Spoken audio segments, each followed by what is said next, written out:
Ma'am साहब आज बाहर बहुत धूल उड़ रही है और धूप तो इतनी तेज है कि चमड़ी भी जल जाए, पर क्या करेगी मैं। इसी धूप में मेरा मर्द मजदूरी करता है दिन भर, तभी तो घर में सबका पेट भरता है, और मैं भी इतनी दूर से धूप में चल कर आती है। हाँ तो ठीक से साफ कर, देख घर में कितनी धूल है, सोफे के नीचे और कोने में जाले लगे हैं। अरे काम तो हमारे पति भी करते हैं, इसमें नया क्या है। अरे मेम साहब साहब तो ऑफिस में बैठते हैं, उनको क्या पता धूप की तपन। मेरे तो झोपड़ी में भी धूप झांकती है, किसी तरह कपड़े से ढक देती है मैं। मेम साहब हमारी तो हालत ही मत पूछो, बच्चे लोगों को भी कुछ नहीं दे पाती उनके मन का। अच्छा चल, अब बातें काम कर और जल्दी जल्दी हाथ चला, मन लगाकर काम किया कर, सारा दिन बकबक करती रहती है बस। नहीं नहीं मेम साहब, मैं पूरा मन लगा कर करती है। वो मेम साहब एक बिनती थी, आज मेरे को थोड़ा जल्दी छुट्टी चाहिए था। फिर छुट्टी? नीलू अभी परसों तो तूने बेटी की तबीयत का बहाना बनाया था, उससे पहले कहा पानी देर से आया और भीड़ थी तो देर हो गई। रोज रोज ये नाटक नहीं चलेगा। मेम साहब मैं सच बोलती है बिल्कुल, और आज राशन की दुकान पर जाने का है, वो महीने का राशन थोड़ा फ्री मिलता है ना, वहां पे बहुत लंबी लाइन लगती है मेम साहब। अगर आज जल्दी नहीं जाएगी तो राशन खत्म हो जाएगा, घर में बच्चे भूखे धूप में लाइन में खड़े खड़े मेरे को ना चक्कर आने को लगता है, पर क्या करेगी, पापी पेट का सवाल है ना। ओह, फिर शुरू हो गई अपनी गरीबी का रोना रोने। अरे इन लोगों को तो आदत ही होती है सारा टाइम बस सिंपैथी बटोरने की। अच्छा ठीक है, जा ले आ अपना राशन। पर सुन, कल पोछा अच्छे से लगाना होगा और कल टाइम से आना। मुझे ये रोज रोज की चिक चिक पसंद नहीं है। अरे मेम सब कल पक्का टाइम से आएगी, चलती है मैं। नीतू जल्दी जल्दी अपना काम समेट कर वहां से निकल गई। दरवाजे पर सलोनी ने झांकते हुए मनीषा से कहा, अरे मनीषा, ये नीलू आज इतनी जल्दी कैसे भाग गई? सीढ़ियों पर मिली थी, बड़ी हड़बड़ी में थी। अरे आ बैठ सलोनी। क्या बताओ, इनका रोज का ड्रामा है। आज राशन का बहाना था, कहती है धूप में चक्कर आते हैं, राशन की लाइन में लगना है। मनीषा तू भी कितनी बोली है, ये सब बहाने हैं काम चोरी के। इनको क्या तकलीफ है? इनको महीने में राशन फ्री मिलता है, बच्चे सरकारी स्कूल में फ्री खाते हैं, अस्पताल फ्री है। असली तकलीफ हमें है। टैक्स भरो, महंगाई झेलो और ऊपर से इनके नखरे उठाओ। अरे वही तो, और ऊपर से मेरे सामने ऐसा रोना रोती है, हाय गरीबी हाय भूख। अभी पिछले हफ्ते मेरे पुराने कपड़े ले गई थी, फिर भी देखो आज वही फटी साड़ी पहन कर आई है, ताकि हम तरस खाकर और दे दे। मुझे तो लगता है ये सब पैसे जोड़ जोड़ कर ना गांव में जमीन खरीद रहा है। हमसे ज्यादा अमीर तो यही है। बिल्कुल सही कहा। मैंने तो नीलू को कुछ भी देना ही बंद कर दिया है, न खाना न कपड़ा। जितना दो इनका मुंह उतना बड़ा खुलता है। 2 वक्त की रोटी तो मिलती होगी इन्हें, बस झूठ बोलते हैं सब सिंपैथी के लिए। हाँ मैंने भी सोच लिया है, इस बार पगार काटूंगी इसकी। बहुत छुट्टियां हो गई हैं, जब पैसे कटेंगे ना तभी अकल ठिकाने आएगी। इसी कमरे में बैठी इन औरतों को अंदाजा भी नहीं था कि जिस फ्री का राशन का वो मजाक उड़ा रही थी, उसके लिए नीलू को 4 घंटे तपती धूप में धक्कों के बीच खड़ा रहना पड़ता था, थोड़ी से अनाज के लिए। दोपहर की चिलचिलाती धूप सिर पर थी। राशन की दुकान के बाहर एक लंबी टेढ़ी मेढ़ी लाइन लगी थी। पसीने की बदबू और शोर शराबे के बीच नीलू अपनी पुरानी साड़ी का पल्लू सिर पर ओढ़े खड़ी थी। पीछे खड़ी औरत धक्के मार रही थी। नीलू को चक्कर आ रहे थे, पैर कांप रहे थे, लेकिन वो लाइन से हटने का जोखिम नहीं उठा सकती थी। ए लाइन सीधी रखो, और सुन लो चावल खत्म होने वाला है, जिसको मिले ठीक है ना तो कल आना। भैया कल कैसे आएगी मैं, आज काम छोड़कर आई लिए, बच्चे भूखे हैं, थोड़ा देख लो ना। अरे तो मैं क्या घर से लाऊं, सरकार भेजेगी तो मिलेगा, चलो चलो अंगूठा लगाओ। 3 घंटे की मशक्कत के बाद नीलू को राशन मिला। चावल से भरा थैला लेकर जब वो बाहर आई तो उसने देखा चावल मोटे थे और उसमें कंकड़ थे। नीलू की आंखों में आंसू आ गया। अमीरों के लोग के कुत्ते भी ऐसा खाना नहीं खाते जो हम इंसानों को मिल रहे हैं, पर क्या करे, पेट की आग तो बुझाने की है। शाम को नीलू झोंपड़ी पहुंची। चिंकी और सोनू दरवाजे पर ही बैठे थे। माँ आ गई? माँ बहुत भूख लगी है। माँ राशन मिल गया, आज चावल बनेंगे ना? हाँ बेटा मिल तो गया, पर चावल अभी नहीं बनेगी, इसमें कंकड़ है, बिनाई करनी पड़ेगी। आज रात को तेरे पापा जो आटा लाएगा ना उसी से रोटियां बनेगी। थोड़ी देर में रमेश आया। वो आधा किलो आटा लाया था। सब्जी के लिए पैसे नहीं बचे थे। नीलू ने चूल्हा जलाया। धुआं पूरी झोपड़ी में भर गया। बच्चे खांसने लगे। नीलू आज सब्जी नहीं ला पाया, ठेकेदार ने पूरे पैसे ही नहीं दिए। कोई बात नहीं, मैं गुड़ की डली तोड़ दी है, गरम गरम रोटी और गुड़ बच्चे को पसंद आएगा। चारों खाना खाने बैठे, सूखी रोटी और गुड़। माँ का स्कूल में टीचर ने कहा है नई कॉपी लानी है, पुरानी भर गई है, नहीं लेकर गई तो क्लास से निकाल देंगे। बेटा अभी तो मेरे पास पैसे नहीं है। मैं सलोनी मैम सबको बोलेगी कि कोई उनके बेटे की बची हुई पुरानी कॉपी रहेगी ना तो मेरे को दे दे। माँ मेरे को भी नए जूते चाहिए, मेरे अंगूठे बाहर निकल रहे हैं, सब चिढ़ाते हैं। अगले महीने बेटा, पक्का अगले महीने। खाना खाकर सब सो गए। झोपड़ी की छत से कहीं कहीं आसमान दिख रहा था और नीचे ये 4 जान जो सिर्फ उम्मीद के सहारे जी रहे थे। अगले दिन सुबह नीलू सोकर उठी। हे भगवान, आज नल में पानी आएगा कि नहीं? कल तो 2 बाल्टी में ही गुजारा करना पड़ा था। नीलू ने प्लास्टिक की पुरानी बाल्टियां उठाई और सरकारी नल की तरफ दौड़ी। वहां पहले से ही 2 औरतों की लंबी लाइन और शोर शराबा था। ए नीलू, पीछे हट रहे, कल भी तूने पहले भर लिया था, आज मेरा नंबर है, मैं पहले भरेगी। अरे चाची, मेरे को मेम सब लोग के घर पर काम पर जाने का है। लेट हो गई तो मेम सब गुस्सा करेगी ना। बस 1 बाल्टी भर लेने को दो, पीने का पानी भी नहीं है घर में। हाँ, तेरी ही मालकिन गुस्सा करती है, हम तो यहाँ मजे करने खड़े हैं ना। पीछे जा, हमको भी तो काम पे जाने का ही समझी। ये कमला, मेरे दोनों बच्चे पानी क्या पियेंगे अगर घर में पानी नहीं होगा तो? वो कुएं का पानी देखा है तूने, कितना गंदा है। बस उसमें बर्तन कपड़ा ही छो सकता है। हमको नहीं पता, आज तो सबसे पहले पानी में ही चलेगी। पीछे चल। अरे बस 1 बाल्टी लेने को दो ना, दूर हटो। अरे छोड़ो। धक्का मुक्की के बाद नीलू को बमुश्किल 1 बाल्टी पानी मिला। वो उदास होकर झोपड़ी लौटी। रमेश अपनी फटी हुई बनियान पहने तैयार हो रहा था। पानी मिला क्या नीलू? बस इतना ही मिला, इसमें पियेंगे या ना आएंगे। जाने तो तुम काम पर निकलो। ऐसो न उठ रे बेटा, स्कूल जाने का है ना? माँ आज स्कूल नहीं जाएगा, सोने दो ना आज थोड़ा। नहीं बेटा, स्कूल जाने का, कम से कम 1 टाइम का पेट तो भरेगा। जब खाना मिलेगा ना तो खा कर आने का, फिर पापा के पास चले जाने का। 2 ईंटें उठाएगा तो शायद शाम को सब्जी आ जाएगा। ये तो बस नाम का स्कूल है, इधर ना ढंग की पढ़ाई है ना कुछ सिखाते। कल मदन बता रहा था, वहाँ के मास्टर लोग बच्चों पे बिल्कुल ध्यान नहीं देते। इससे तो अच्छा ये लोग थोड़ा थोड़ा अपने मन से पढ़ लेते। हाँ, अब सरकारी स्कूल की हालत ही जितनी खस्ता है और बाकी स्कूलों में पढ़ने की हमारी औकात नहीं है। बस स्कूल में 1 टाइम का खाना मिल जाता है और परीक्षा में पास का रिजल्ट मिल जाता है, इसलिए स्कूल भेज देते। मामा ने कल बची हुई 1 रोटी आपके लिए रख दी है, आप खा कर जाना। नहीं रे मेरी गुड़िया, तू खा ली, मेरे को भूख नहीं है। मालकिन के घर चाय और 2 बिस्कुट मिल जाएगा, तू खाकर स्कूल जाना। मैं काम पर निकलती।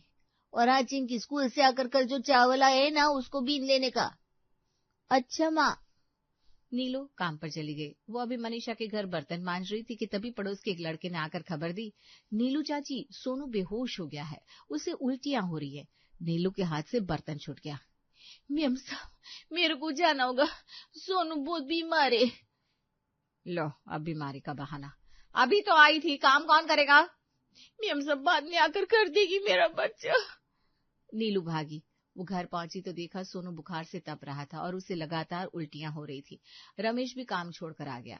वे उसे गोद में उठाकर सरकारी अस्पताल भागे। सरकारी अस्पताल का मंजर किसी नर्क से कम नहीं था। मरीजों की भीड़, फर्श पर लेटे लोग और डॉक्टरों की कमी। नीलू सोनू को लेकर लाइन में खड़ी रही। डॉक्टर साहब, मेरे बेटे को देखिए ना, ये आँख खींच नहीं खोल रहा है। अरे लाइन में रहो, सबका नंबर आएगा, वीआईपी नहीं हो तुम लोग। 2 घंटे बाद नंबर आया। डॉक्टर ने सोनू को दूर से ही देखा, हाथ भी नहीं लगाया। क्या खिलाया था? कुछ नहीं साहब, बस रोटी खिलाई थी और नल का पानी पिया था। तुम लोग सुधरोगे नहीं, गंदा पानी पीते हो, गंदगी में रहते हो, फिर यहाँ आकर रोते हो। इसको हैजा हो गया है गंदे पानी की वजह से। साफ पानी पिया करो उबाल कर। डॉक्टर साहब, जिधर पीने का पानी इस नसीब में नहीं है उधर उबालने का ईंधन किधर से लाएगी? वो तुम्हारी समस्या है। ये लो पर्ची, बाहर से दवाई ले लो। साहब मेरा बेटा ठीक तो हो जाएगा ना? अरे हाँ, हो जाएगा अभी के लिए। अब जाओ यहाँ से, देख नहीं रहे हो कितनी लंबी लाइन लगी है। दवा के लिए रमेश को अपनी दिहाड़ी के पैसे देने पड़े। रात को नीलू सोनू के सिर पर पट्टी रखते हुए रो पड़ी। रमेश, हम कैसी जिंदगी जी रहे हैं, इधर सांस लेना भी मुश्किल है, आसपास कितनी गंदगी है, मेरा बच्चा गंदा पानी की वजह से मरते मरते बचा। अगर हम इधर ही रहे ना तो ये बच्चे कभी पनप नहीं पाएंगे। तू सही बोल रहे लिए नीलू, मैंने आज एक कमरा देखा है, पक्का कमरा है, बस्ती से थोड़ा दूर साफ इलाके में, उधर नल का पानी भी साफ आता है। सच? किराया कितना है रे? किराया तो ठीक है, पर मालिक 3,000 एडवांस मांग रेला है, भाड़ा भी देना होगा, कुल मिलाकर 5-6 हजार रुपये चाहिए। मेरी इस महीने की पगार तो आने वाली है, मैं 3 घर में काम करती है तो 6,000 तो मिलेगी। अगर हम वो सारे पैसे लगा देंगे तो हम इस नरक से निकल सकते। और खाएंगे क्या? बाकी चीज किधर से लाएंगे? अरे रूखा सूखा खा लेंगे रे एक टाइम, पर बच्चों की जान तो बच जाएगी। तो बस उस कमरे वाले को बोल दे इस बार पगार मिलते ही हम शिफ्ट हो जाएंगे। उस रात उन दोनों ने एक सपना देखा, साफ हवा, पक्की छत और बीमारी से मुक्त जीवन का सपना। अगले दिन भी नीलू काम पर नहीं गई क्योंकि सोनू की तबीयत में सुधार नहीं आया था। चिंकी तू स्कूल जा रे, आज मैं घर पे रहेगी सोनू के पास। जा, कल सारे पैसे दवाई में लग गए, तूने कुछ खाया भी नहीं है। स्कूल जाएगी तो एक टाइम का खाना तो मिलेगा। माँ पर सोनू क्या खाएगा, उसको दवाई लेनी है। चिंकी बेटा तू जा रे, मैं कुछ सोचता है। अब चिंकी स्कूल चली गई। उधर बीमार पड़े सोनू ने नीलू से कहा, माँ कुछ हो रहा है, भूख भी लग रही है, कुछ खाने को दो ना। हे भगवान, कैसे ठीक करूं मैं इसको। बिजली तो बस शाम को ही मिलती है, थोड़ी देर ये फैन भी नहीं चला सकते, और खाने को घर में कुछ भी नहीं है। नीलू मैं इसको हाथ से पंखा करता है, तू एक काम कर, पड़ोस की झोपड़ी में जो विमला चाची है उससे एक रोटी मांग कर ला सोनू के लिए। उसके घर में कौन सा ज्यादा खाना बनता है रे। कल ही तो आसपास के कूड़े से बंगार इकट्ठा करके उस बेचारी ने रोटियां बनाई थी। 3 दिन से उनका बेटा बीमार है, मजदूरी पर गया नहीं तो पैसे किधर से आएंगे। अरे पर हमारे सोनू को भूख लगेली है ना। हाँ, कल मनीषा मेम साहब ने मेरे को 2 पीस ब्रेड दिया था चाय के साथ, मैंने उसको अपने थैले में रख लिया था, वो मैं सोनू को खिला देती है। हाँ माँ जल्दी दो, भूख से जान जा रही है। अब नीलू ने वो सूखी बासी ब्रेड सोनू को खिलाकर उसे दवाई दी। सोनू खाकर सो गया। तब नीलू ने रमेश से कहा, तुम काम पर जाओ, नहीं तो आज भी घर में कुछ नहीं बनेगा। भूखे कितने दिन रहेगी, मैं मैम सबको खबर कर देगी कि मैं कल से काम पर आएगी। नीलू की बात रमेश को भी ठीक लगी और वो काम पर चला गया। इधर मनीषा ने सलोनी के यहाँ जाकर उससे पूछा, अरे मनीषा, ये नीलू आई है क्या काम पर? कितनी देर हो गई, सारा काम पड़ा है, जल्दी भेजो ना मेरे यहाँ। अरे मैं भी अभी तुझे यही कहने आने वाली थी। उसकी बस्ती से कोई बच्चा आया था, उसने कहा कि आज नीलू काम पर नहीं आएगी, सोनू को हैजा हुआ है। एक तो इन लोगों की बीमारी खत्म नहीं होती, पता नहीं उनके बच्चे कितना बीमार पड़ता है। रोज कभी बेटी बीमार है, कभी बेटा। आखिर ये रोज रोज नहीं आएगी तो कैसे चलेगा? अरे गंदगी में रहते हैं ना, और इन लोगों को गंदगी में रहने की आदत हो गई है। जाकर भी अपने बच्चों को साफ सुथरा नहीं रखते तो बीमार तो पड़ेंगे ही। बच्चे बीमार पड़े उनके और झेले हम। हाँ, और पगार वाले दिन पूरी पगार चाहिए इनको। मैं तो सोच लिया है, इस बार एक एक चीज का हिसाब करके ही उसे पगार दूंगी, तभी उसे अकल आएगी। कभी लेट आती है, कभी आती नहीं टाइम पर, तो मुश्किल से 10 दिन आती है महीने में। हाँ, इस बार ना पगार पूरी हिसाब करके ही देंगे। चल अब देखते हैं कोई दूसरे काम वाली मिल जाए तो उससे आज का काम करवा लूं, कल से तो आ ही जाएगी नीलू। अरे तुझे मिले तो मेरे यहाँ भी भेज देना प्लीज। हाँ हाँ ठीक है, बाय। मनीषा चली गई। उसने कोई दूसरे काम वाली से काम करवा लिया। अगले दिन नीलू ठीक टाइम से काम पर पहुंच गई थी। उसने सारा काम किया। सोनू के पास चिंकी थी, उसने सोनू का पूरा ख्याल रखा। अब नीलू कुछ दिनों से ठीक टाइम पर आ रही थी। कुछ दिन बाद नीलू की पगार का दिन आया। नीलू के कदमों में आज अलग ही रफ्तार थी। उसे लग रहा था कि आज उसकी मुट्ठी में उसके परिवार का भविष्य आने वाला है। वो सबसे पहले मनीषा के घर गई। वहां सलोनी और सुलेखा बैठी चाय पी रही थी। मेम साहब आज पगार की तारीख है, मेरे को आज ही पगार देना जरा जरूरी काम है ना। हाँ याद है। सलोनी तूने हिसाब लगाया? हाँ मैंने तो लगा लिया। देखो नीलू, तूने इस महीने छुट्टियां की है। 2 बार तू राशन के नाम पर जल्दी आ गई, और उस दिन बेटे की बीमारी के नाम पर भाग गई, फिर कभी बेटे के लिए चली गई। मेम साहब वो बहाने नहीं थे, मजबूरी थी। सोनू सच में अस्पताल में था। मजबूरी तुम्हारी होगी, हमारा तो काम हर्जा हुआ ना। हमें तो किसी और से पैसे देकर मंजवाने पड़े बर्तन, हम तो पैसे काटेंगे भाई। हाँ नीलू, मेरे यहाँ भी तूने बहुत गोल मटोल काम किया है, और वो कांच का गिलास भी तोड़ा था तूने, उसके 200 रुपये अलग से कटेंगे। मेम साहब मत काटिए, हमें घर बदलना है। सोनू की जान बचाने के लिए हमें साफ कमरे में जाना है। हमको पैसे की बहुत जरूरत है, 3,000 एडवांस भी देने का है। अरे देखो देखो इसके नखरे देखो, अब इन्हें पक्के कमरे में शिफ्ट होना है, हमारे पैसे से रईसी झाड़नी है भाई। देखो नीलू, हम कोई चैरिटी नहीं चला रहे, काम के पैसे मिलते हैं, बहानों के नहीं। तीनों मालकिनों ने अपना अपना हिसाब किया, किसी ने छुट्टी के काटे, किसी ने टूट फूट के, किसी ने लेट आने के। नीलू हाथ जोड़े खड़ी रही, उसकी आंखों के सामने उस साफ इलाके के पक्के कमरे का सपना धुंधला हो रहा था। ये ले 2500 रुपए बनते तेरे, सब काट कर हम तीनों के रख ले, और अगले महीने से छुट्टी की ना तो काम से निकाल दूंगी। सिर्फ 2500? मेम साहब, मेरा 6000 का हिसाब था, इतने में तो कमरा। अरे बस कर, ले जा जो मिल रहा है, वरना ये भी नहीं मिलेगा। नीलू बिना कुछ बोले सिर झुकाकर वहां से निकल गई। उसकी आत्मा जैसे वहीं मर गई थी। शाम को रमेश झोपड़ी के बाहर बेचैनी से टहल रहा था। उसने मकान मालिक को बोल रखा था कि आज पैसे दे देगा। बच्चे भी खुश थे कि नए घर जाएंगे। नीलू धीरे धीरे कदमों से आती दिखी। आ गई नीलू, मिल गए क्या पैसे? ला, अभी जाकर मैं एडवांस देके आता है, कल सुबह ही सामान उठा लेंगे। सिर्फ 2500 मिले मेरे को रमेश। क्या सिर्फ 2500? और बाकी के पैसे काट लिए, सबने काट लिए। किसी ने छुट्टी के, किसी ने गिलास की, किसी ने देर से आने की। मैंने बहुत हाथ जोड़े, बोला कि घर बदलने का है, पर वो लोग हंसते थे, बोला रईसी झाड़ने का इसको। माँ, तो हम नए घर नहीं जाएंगे, हमें साफ पानी नहीं मिलेगा। सोनू के सवाल ने नीलू और रमेश को तोड़ दिया। रमेश वही जमीन पर बैठकर अपना सर पकड़ लेता है। हमारा भाग्य कभी बदल नहीं सकता नीलू, हम कीड़े हैं, और कीड़ों की तरह इसी गंदगी में रहने को पैदा हुए ले।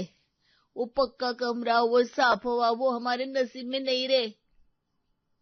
सही बोल रहे ले तू। गरीब को सपने देखने का हक भी नहीं होता, सपना देखेगा तो दिल टूटेगा। तो अब क्या करेंगे माँ? मैंने तो सामान भी बांध लिया था। कुछ नहीं बेटा, इसी झोपड़ी में रहेंगे, इसी गंदे पानी को छान कर पिएंगे, और भगवान से प्रार्थना करेंगे कि अगली बार गरीब के घर में ना पैदाइश मत करना बच्चों को। रात का अंधेरा गहरा हो गया।